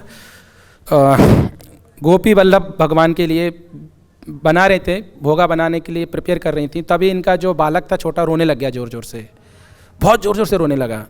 ऐसी घटना आती है, रोने लगा ज़ोर ज़ोर से। तो उन्होंने क्या किया, अपनी जो सब्जी काट रही थी उसको बंद कर दिया, बच्चे को उठाया, उसको स्तनपान कराया और उसी के उसको हिलाने लगी, बहुत अनेक प्रकार से खुश करने लगी। उसी समय रसिक मुरारी आ गए। रसिक मुरारी ने देखा कि भगवान की सेवा बंद हो गई, आज कोई सब्जी नहीं काट रहा है, अब तक तो भोग बन जाना चाहिए। तो रसिक मुरारी ने देखा कि वो बच्चे को लेके खिला रही हैं उनकी वाइफ। उनको बड़ा क्रोध आ गया, क्रोध में डांटने लगे। रसिक मुरारी बोलने लगे, अरे तुमको माया ने प्रभाव कर दिया, आज तुम्हें माया ने प्रभाव कर दिया, इस प्रभाव के कारण तुम क्या सोच रही हो, ये बच्चा तुम्हारा है, ये तुम्हारा बच्चा नहीं है, इस तरह से। और तुमने कृष्ण से ज़्यादा इस बच्चे को लगाव किया, कृष्ण की सेवा छोड़ के, ये तुमने बहुत बड़ा अपराध किया। मैं तुम्हें श्राप देता हूँ कि कोई भी पुत्र तुम्हारे साथ नहीं रह पाएगा। बड़ा सब लोग आश्चर्यचकित, सारे शिष्य लोग जो थे रसिकानंद प्रभु के, सब लोग आश्चर्यचकित हो गए, अरे अरे भाई ये क्या हो गया। तो ऐसा बोलते हैं कि उस समय उनके 6 पुत्र थे, 6 शरीर छोड़ दिए, रसिकानंद प्रभु के, हाँ 6 पुत्र शरीर छोड़ दिए। फिर बाद में 3 पुत्र हुए और 1 पुत्री हुई, है ना। उनके नाम आता है, एक का नाम है राधानंद कृष्णागति और राधा कृष्णदास, और बेटी का नाम है वृंदावनी, है ना। बाद में रसिकानंद प्रभु के बाद में इन्हीं तीनों ने बहुत प्रचार किया उत्कल में, तो ऐसा वर्णन आता है। तो एक दिन ये बैठे थे, ये गुरु की खोज में थे कि मुझे कौन दीक्षा देगा, कहाँ से मैं कृष्ण प्रेम को प्राप्त करूँ इस तरह से। तो घंटाशिला एक नामक जगह जहाँ पे पहले पांडवों ने निवास किया था, और वहाँ पे 12 शिवलिंग हैं, जिन शिवलिंग की पूजा स्वयं भगवान राम ने अपने हाथ से की थी। तो ये वहीं पे गए अपने परिवार को लेके कुछ दिन के लिए, इनके पिताजी भी साथ में थे, सब लोग थे वहीं पे भक्ति कर रहे थे सब लोग मिलके। तो एक दिन ये ध्यान में बैठे और भगवान से प्रार्थना करने लगे कि भगवान मैं किसके आश्रम में जाऊँ जिसके आश्रम में रह के मैं कृष्ण भक्ति सीख सकूँ। इनकी उम्र थी 18 साल उस समय, और जैसे ही एक ध्यान में बैठे तभी एक बालक प्रकट हो गया इनके ध्यान में, सुंदर बालक, त्रिविंग ललित श्याम सुंदर रूप, सर में मोर पंख है, बांसुरी हाथ में है। तो उनको कृष्ण का दर्शन, कृष्ण बोलने लगे, हे पुत्र तुम चिंता मत करो, तुम्हारे गुरु श्यामानंद हैं।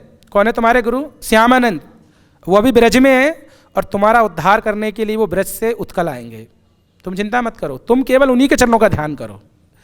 ये जब देखा तो बहुत आश्चर्य हो गए रसिकानंद प्रभु, और तब से बस एक ही उनके मन में कि कब मुझे श्यामानंद महाशय के दर्शन होंगे, श्यामानंद प्रभु के दर्शन होंगे। रोते रहते थे, हाँ श्यामानंद कब कृपा करोगे। और इधर ब्रज में क्या हुआ, एक दिन आरती कर रहे थे ये मदन मोहन मंदिर में, सनातन गोस्वामी की विग्रह की सेवा कर रहे थे श्यामानंद जी। तो वहाँ पर ठाकुर जी उनको बोले साक्षात, हे श्यामानंद उत्कल जाओ। कहाँ जाओ?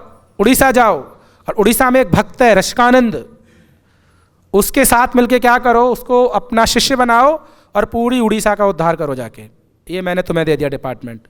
वो तो रोने लगे, भगवान मैं तो ब्रज में रहने आया था, आप मुझे उड़ीसा भेज रहे हो। बोला नहीं, यही मेरी आज्ञा है, जाओ।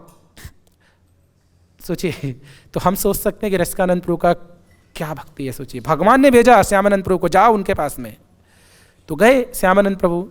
जब श्यामानंद प्रभु गए और घंटाशिला पहुँचे श्यामानंद प्रभु, तो राजा के दरबार में बहुत सारे लोग डिस्कशन कर रहे थे अलग अलग चीज़ों का।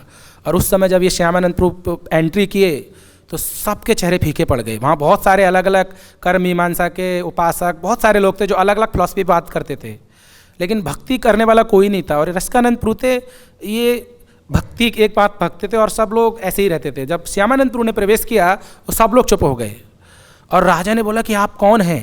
तब उनको एक शिष्य ने बताया कि श्यामानंद प्रभु हैं। जब ये सुना तो राजा, उस जगह का घंटाशिला का जो राजा था वो भी चन्नों में गिर गया, और श्यामानंद नाम सुनते ही उनके शरीर में रोमांचित हो गया, रसिकानंद प्रभु के शरीर में, और दोनों एक दूसरे को देखने लगे। ऐसा ग्रंथ बोलता है कि उन दोनों के मिलन के वर्णन को कौन कह सकता है।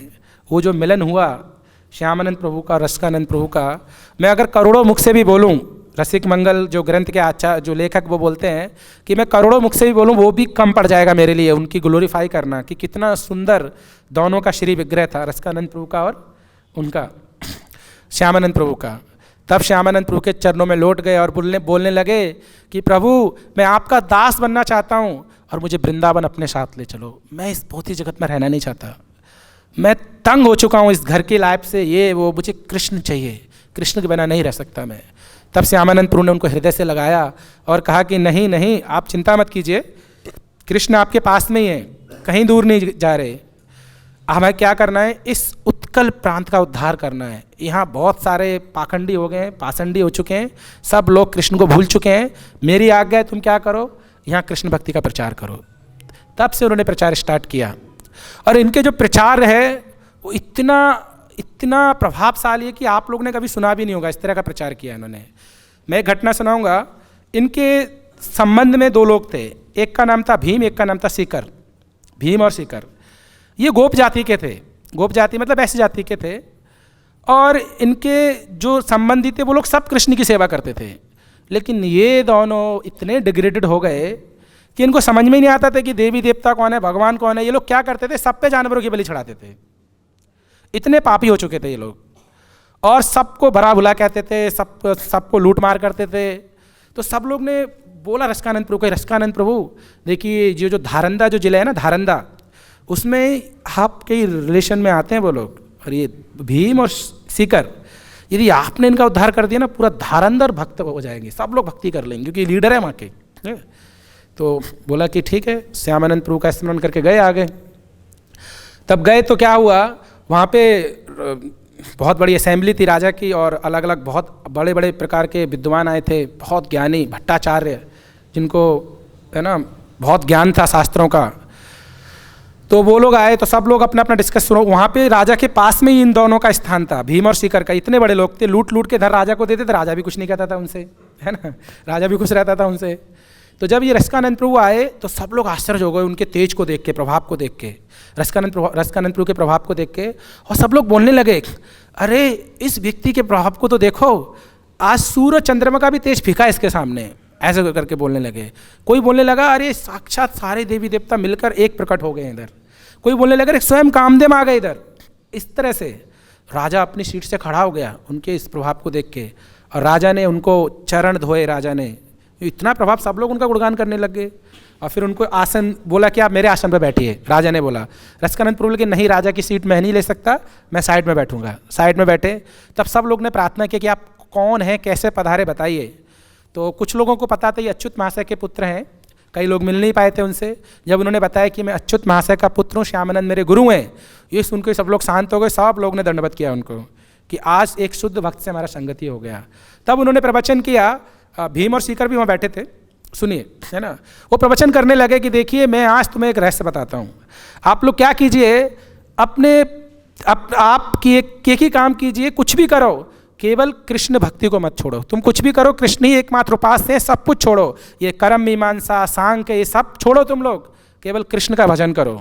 कृष्ण भजन करने से तुम्हें मुक्ति की प्राप्ति होगी, तुम्हारा उद्धार होगा, और तुम्हारा कृष्ण भजन के अलावा कोई इस कलयुग में दूसरा ये है ही नहीं। इस तरह से बोला। अब ये भीम और जो शंकर थे ना, ये लोग क्रोधित हो गए। ये बोलने लगे, अरे क्या छोटी सी उम्र में तूने संन्यास ले लिया, बहुत ज़्यादा हो रहा है ना। संन्यास नहीं, छोटी सी उम्र में तो साधु बन गया, तो बहुत बड़ा अपने आप को मानना है ना। अरे जाओ, घर जाओ, पत्नी बच्चों को संभालो, ये बच्चों का काम नहीं भक्ति भक्ति करना। ऐसे बोलने लगे। सब लोग सम्मान के, सब लोग गुस्सा हो गए उनके ऊपर, है ना।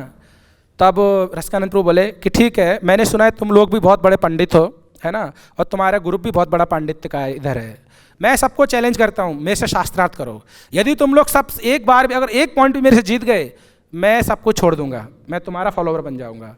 भीम और शिखर सुनिए, छोटा सा बच्चा क्या जीतेगा, हाँ, थोड़ा सा खूबसूरत चेहरा है तो इसका मतलब ये थोड़ी कि सबको हरा देगा। तो वहाँ पे बहुत सारे भट्टाचार्य, बहुत सारे लोग आ गए और बोलते हैं कि बहुत बड़ा शास्त्रार्थ स्टार्ट हुआ। और देखो, वर्णन नहीं करूँगा शास्त्रार्थ में क्या क्या हुआ, क्योंकि टाइम तो हो गया ऑलरेडी, खत्म हो गया टाइम। लीला इतनी सारी हैं, समय इतना सा था। तो बाद में सबको उन्होंने परास्त कर दिया, और ये भीम और शिखर की आंखों में आंसू आ गए कि यार हम लोग कहाँ खोए थे अभी तक, और उनके चरणों में गिर गए और उनको गुरु रूप में स्वीकार किया कि आप हमारे गुरु हो। सोचिए।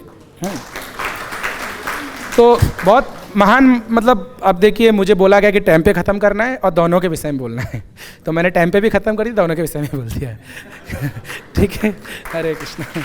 तो आप लोग को कोई क्वेश्चन है किसी के विषय में तो पूछ सकते हैं, एक दो क्वेश्चन कुछ। तो आज देखिए, शिला प्रभुपाद जी ने भी उनके विषय में लिखा है, रसिकानंद प्रभु के विषय में। हाँ, कौन पूछ रहे हैं कुछ? हाँ, पूछिए प्रभु जी, चालू कीजिए प्रभु जी।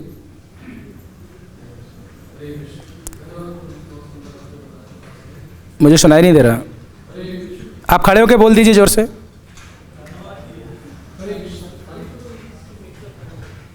बोलिए बोलिए, क्वेश्चन बोलिए।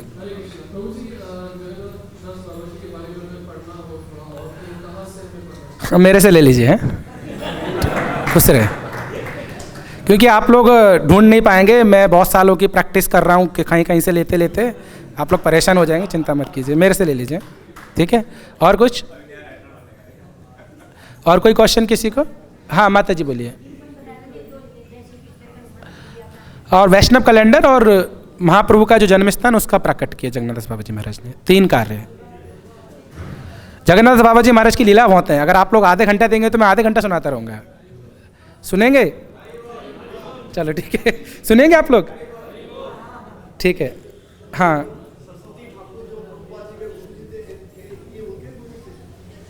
हाँ मैं बताता हूँ, आप बैठिए, मैं वर्णन करता हूँ अच्छे से। तो हम लोग जगन्नाथ दास बाबा जी महाराज के विषय में और सारी लीलाएँ सुनते हैं। देखिए जिसको जाना है ना वो अभी चले जाइए, क्योंकि बीच में उठ के जाएंगे तो फिर थोड़ा डिस्टर्बेंस होता है। जिनको जाना है अभी चले जाइए। भक्त लोग बोल रहे हैं तो मैं सुना सकता हूँ, क्योंकि मुझे बहुत। एक बार क्या हुआ, एक बार ऐसा हुआ कि नदिया ग्राम में जो नवद्वीप था, मैं कुछ ही लीला को सुनाऊंगा 10-15 मिनट, फिर हम लोग बंद कर देंगे। नवद्वीप में क्या हुआ, देखिए लोग डिस्टर्बेंस कर रहे हैं ना, इसलिए गड़बड़ हो रहे हैं। एक बार जो उनके सेवक थे बिहारी, वो बीमार हो गए। तो क्योंकि नवद्वीप में बहुत बाढ़ आई थी, बाढ़ के पानी से बहुत सारा गड़बड़ हुआ, तो बीमार हो गए। इतना बीमार हो गए कि उनका बचना मुश्किल हो गया, बिहारी का बचना मुश्किल हो गया। तो बाबा जी महाराज ने अलग अलग डॉक्टरों को बुलवाया कि देखिए डॉक्टर को, हरे कृष्णा आपको जाना है तो जाइए, पर बात मत कीजिए प्लीज़। तो बहुत सारे डॉक्टर आए, बहुत सारे चिकित्सक आए, सब ने देखा कि क्या बात है, क्यों ठीक नहीं हो रहे। एक चिकित्सक ने बोला कि आज 24 घंटे के बाद इनकी मृत्यु हो जाएगी, कोई इनको नहीं बचा सकता, इनका पूरा शरीर खराब हो चुका है। सब लोग दुखी हो गए, और भी शिष्य थे वो भी रोने लगे, अरे बिहारी चला जाएगा तो क्या होगा, बिहारी दास चला जाएगा तो क्या होगा, इस तरह से। तो ऐसे ही हुआ। तब बाबा जी महाराज को क्रोध आ गया। बाबा जी महाराज बोले, अरे ये क्या बात कर रहे हो, क्या हमने कोई साधन नहीं किया? मैं देखता हूँ, आज मृत्यु को देखता हूँ और मेरे भजन को देखता हूँ, किस में कितना दम है, देखते हैं। तो बाबा जी महाराज ने क्या किया, बिहारी को अपनी गोद में ले लिया, बिहारी को, और गोद में लेके बाबा जी महाराज चैंटिंग करने लगे हरे कृष्ण महामंत्र की। बोलते पूरा एक दिन चैंटिंग किया, जो 24 घंटे बोले ना, 24 घंटे के बाद मृत्यु हो जाएगी, मृत्यु नहीं हुई, उनकी आंखें खुल गईं। बिहारी की आंखें खुल गई, बिहारी दास जी की आंखें खुल गई, और बिहारी दास जी ने प्रणाम किया बाबा जी महाराज को। बाबा जी बोले, बिहारी तूने कुछ खाया? बोले नहीं, कुछ नहीं खाया। तो बिहारी बोलता है, बाबा जी मुझे बहुत भूख लगी है। तो बिहारी बोलते हैं, बाबा बोलते हैं कि देखो बिहारी, मुझे तुम्हारे हाथ के अलावा ना किसी का नहीं बनता, जाओ कुकिंग करो जाके। बिहारी बोलता है, मैं कैसे कुकिंग करूँ, मुझे इतना भूख लग रहा है, भूख में कुकिंग थोड़ी होगा। बिहारी बोलते, तूने मेरी इतना सेवा किया, आज मैं तेरे लिए कुकिंग करता हूँ। सच में। तो उनके गुरुदेव ने उनके लिए कुकिंग किया, और जब वो कुकिंग करके उनको खिलाया तो पूरा अष्ट सात्विक विकार बिहारी के शरीर में भी आ गया, और बिहारी भी दिन रात हरे कृष्ण कृष्ण कृष्ण हरे हरे बोलने लगे हर समय। ऐसा प्रभाव है बाबा जी महाराज का, सोचिए। हाँ, तो एक बार क्या हुआ, एक बार बहुत सारे लोग आए बाबा जी महाराज के पास में, बड़े बड़े महंत जो उधर रहते थे, है ना। तो वो आए नवद्वीप में और बोलने लगे, जो जहाँ पे उनका जो समाधि, जो भजन स्थान था, वहाँ पे आए और बोलने लगे, बाबा जी महाराज हमने सुना है बहुत सिद्ध महात्मा हो, आप कुछ चमत्कार दिखा सकते हो, हमें कुछ चमत्कार दिखा सकते हो? क्योंकि जब तक कलयुग के लोग चमत्कार नहीं देखते ना तो नमस्कार नहीं करते किसी को, है ना। तो बाबा जी महाराज को ऐसा किया, बाबा जी ने डंडा लिया और ऐसे मारा, तो सब लोग डर गए कि बाबा जी महाराज गुस्सा हो गए। बाबा जी महाराज बोले, सब लोग इधर आओ, और देखो मैंने पता डंडा क्यों मारा।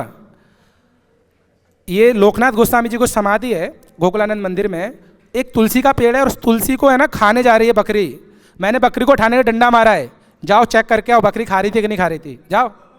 सच में सब लोग आश्चर्यचकित हो गए, यार कहाँ नवद्वीप, कहाँ वृंदावन, वाह। उन्होंने क्या किया, एक टेलीग्राम भेजा, उस समय टेलीग्राम की व्यवस्था थी, एक टेलीग्राम किया बहुत पैसे लगा के कि पता करना है बाबा जी सच में ही सही है या गलत है, सच में ऐसा हुआ। तो टेलीग्राम भेजा, तो टेलीग्राम में ये लिखा था कि क्या इस डेट में, इतने क्षण में, इतने समय में कोई बकरी आई थी खाने के लिए, है ना। तो वो वहाँ का जो सेवक था उसने टेलीग्राम किया कि हाँ एक बकरी खा रही थी, पर अचानक पता नहीं बकरी को क्या खा नहीं पाई और भाग गई। क्योंकि बाबा जी ने 3 बार हड़का दिया उसको।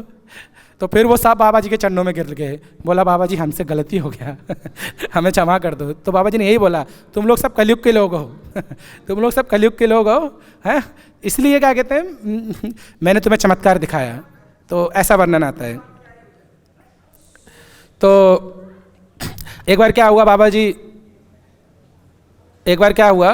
बाबा जी महाराज वृंदावन आए।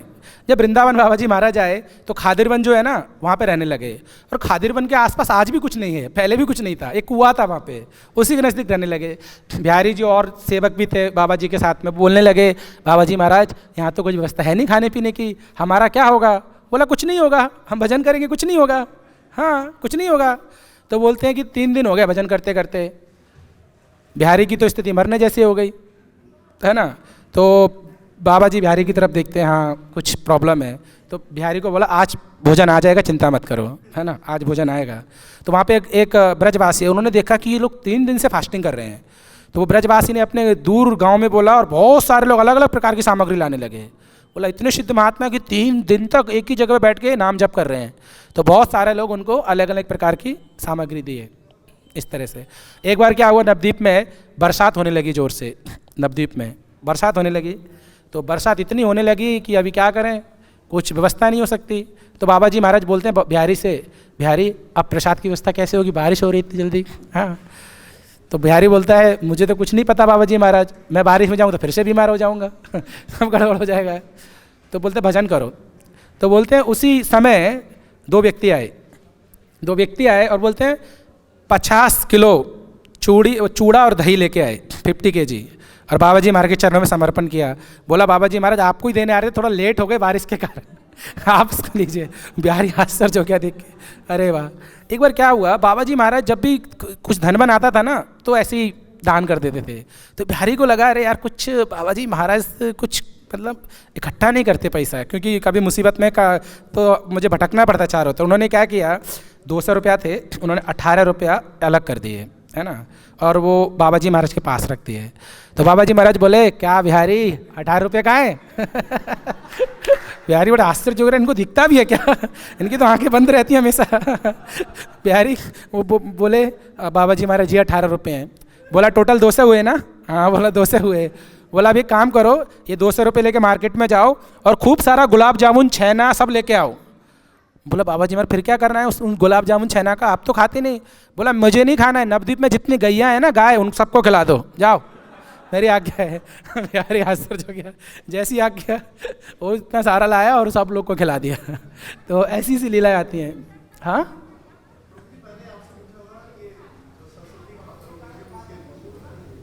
मैं आ जाऊंगा आप चिंता मत कीजिए, मेरा जो भाव चल रहा है ना फिर वो टूट जाएगा वहाँ से। सुनिए देखिए वैष्णव के गुण, वैष्णव के कार्यों को सुनना ही जीवन की एकमात्र वो है, हमारा जीवन की पूर्णता है। तो आज समय है तो हम सुन सकते हैं। मैं कौन सी लीला पे था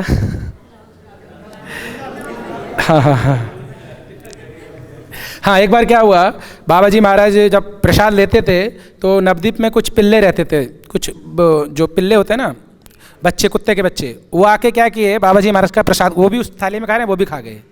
बिहारी को देख के बड़ा गुस्सा आया। बिहारी ने बोला कुत्तों को बच्चों को भगा दिया, पिल्लों को भगा दिया। बाबा जी महाराज गुस्सा हो गए, बोला मैं भी नहीं खाऊंगा। बोला बाबा जी महाराज उन्होंने आपका प्रसाद छूटा कर दिया। बोला तुम जानते हो बिहारी ये कौन है, ये धाम के वासी हैं, ये धाम के वासी हैं, जब तक तुम इनको नहीं बुलाओगे ना और मेरे साथ प्रसाद नहीं खिलाओगे ना मैं एक भी दाना ग्रहण नहीं करूँगा। बिहारी बड़ा आश्चर्य हो गया, अरे अरे अरे तो गड़बड़ हो गया। वो गया कुत्तों से प्रार्थना किया, चलिए लेके आया सच में फिर उनको खिलाया हाँ उनको खिलाया। फिर देखिए मैं बताता हूँ, शिला भक्ति विनोद ठाकुर जब वृंदावन में आए थे पहली बार तो उन्होंने सर्वप्रथम सूर्य कुंड पे बाबा जी महाराज का दर्शन किया। बाबा जी महाराज के शरीर के लक्षणों को देख के समझ गए कि एकमात्र यही सिद्ध बाबा हैं और उनके चरणों में नमस्कार किया और अपना जो कार्य था जो उनको करना था नवद्वीप में जो स्थान उसके लिए प्रार्थना किया। तब भक्ति विनोद ठाकुर को उन्हें आशीर्वाद दिया कि भक्ति विनोद आप केदारनाथ था उस समय उनका नाम, आप अपने कार्य में सफल होंगे, ये मेरा आशीर्वाद है। आप जो प्रचार कार्य आप जो सोच रहे हैं ना वही होगा। तो ऐसा वर्णन आता है। तो भक्ति विनोद ठाकुर के गुरु हैं शीला जगन्नाथ दास बाबा जी महाराज। ऐसे वर्णन आता है कि भक्ति विनोद ठाकुर जी ने जो दीक्षा लिया था, मैं कल सेवंत गोस्वामी बुक पढ़ रहा था तो उसमें वर्णन आता है विपिन बिहारी गोस्वामी महाराज से दीक्षा लिया था, खुद लिखे हैं इस चीज़ को, लेकिन एक अपने दीक्षा गुरु और शिक्षा गुरु के रूप में उन्होंने जगन्नाथ बाबा जी महाराज को ही दर्शाया है, ऐसा सेवंत गोस्वामी में आचार्यगण लिखते हैं। तो ये दोनों ही हमारी परंपरा एक ही है, कोई अलग अलग परंपरा नहीं है, एक ही वैष्णव परंपरा है। तो ऐसा वर्णन आता है श्रीला भक्ति विनोद ठाकुर के गुरुदेव और श्रीला भक्ति सिद्धांत ठाकुर के शिक्षा गुरु, है ना। और इन चारों आचार्यों का जो मिलन हुआ स्वानंद सुगत कुंज, जो गोद्रिम द्वीप में जो जगह है जहाँ भक्ति विनोद ठाकुर का घर है, वहाँ पे हमारी परंपरा के चारों आचार्य मिले। कौन कौन चारों आचार्य? श्रीला भक्ति विनोद ठाकुर, सबसे पहले श्रीला भक्ति सिद्धांत ठाकुर, उनके पिता श्री श्रीला भक्ति विनोद ठाकुर और श्रीला भक्ति सिद्धांत सरस्वती ठाकुर के गुरु महाराज शिला गौर किशोरदास बाबा जी महाराज और शिला जगन्नाथ दास बाबा जी महाराज, वो एक स्थान है जहाँ पे चारों आचार्य एक साथ बैठ के कृष्ण कथा की है ना। ऐसा बोलते हैं कि गौर किशोरदास बाबा जी महाराज ने जो बाबा जी वेश धारण किया वो शिला जगन्नाथ दास बाबा जी महाराज से धारण किया। वो दीक्षा किनसे लिया वो मुझे पता नहीं है, लेकिन जो बाबा जी जो वेश होता है, जो बाबा जी वेश धारण करना होता है, तो उन्होंने जगन्नाथ दास बाबा जी महाराज से ही लिया, ऐसा लिखा हुआ है बाबा जी वेश। तो इतना उनके विषय में वर्णन आता है।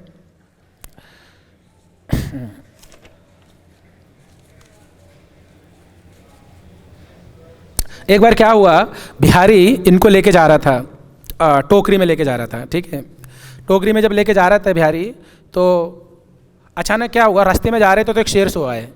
शेर की लाल लाल आंखें चमक रही थी, शाम का समय था। बिहारी ने मार्ग बदल लिया डर के मारे, क्या करें अब कौन मरने के लिए जाएगा, ऐसा हुआ। जब बिहारी ने मार्ग बदल लिया तो बाबा जी बोले क्या हो गया, पीछे क्यों जा रहे हो लौट के। तो बोले बाबा जी सामने ना शेर है, खा जाएगा हमें। बाबा जी बोले अरे कुछ नहीं, वो महाप्रभु का पार्षद है, वो तुमसे मिलने आया है ना। हमसे मिलने आया था वो, तुम लोग मिले बिना तुम आ गए उससे, चलो दोबारा उसी जगह चलो। जब दोबारा गए तो शेर गायब हो गया। वो आगे आराम से चले गए। तो ऐसा वर्णन आता है। एक बार क्या हुआ, बिहारी ने सोचा कि अरे क्योंकि सब लोग उसमें विद्वान थे, सब लोग, तो बिहारी तो अनपढ़ थे, बंगला नहीं आता था। बिहारी को हिंदी आता था पर बंगला नहीं आता था, है ना। बिहारी दास जी को, उनको बंगला नहीं आता था। तो उस समय एक चरित्रामृत नाम का ग्रंथ था जिसमें वैष्णवों की जीवनी को लिखा गया था, कुछ कुछ वैष्णवों के जीवन के बारे में। तो उनकी बड़ी इच्छा थी पढ़ने की, लेकिन क्या करें बंगाली, तो बंगाली भाषा में कैसे पढ़ें। तो बिहारी एक दिन टेंशन ले रहा था, यार क्या करूँ, मेरा तो जीवन बेकार हो गया, भक्तों का चरित्र भी मैं नहीं पढ़ सकता, है ना। तो इस तरह से मनन कर रहा था। बाबा जी समझ गए, क्या चिंता है तुम्हें, बताओ मुझे, चिंता क्या है तुम्हें। तो बोले कि चिंता यही है कि काश मैं भी बंगाली भाषा पढ़ा होता तो चरित्रामृत को पढ़ लेता थोड़ा सा। तो बोला जाओ खरीद के लेके आओ, मार्केट से खरीद के ले आओ चरित्रामृत। मार्केट से लेके आ गया, अब करे क्या। बोला पढ़ो। बोला मैं कैसे पढ़ूँ, मुझे तो पढ़ना ही नहीं आता। बोला देखो अक्षर की तरफ देखो, तुम एक अक्षर की तरफ देखो, बंगला की एक अक्षर की तरफ देखा, फिर बोला दूसरे अक्षर की तरफ देखा, अब इसको कंबाइन करो और पढ़ो। तुरंत बिहारी को बंगाली पढ़ना आ गया।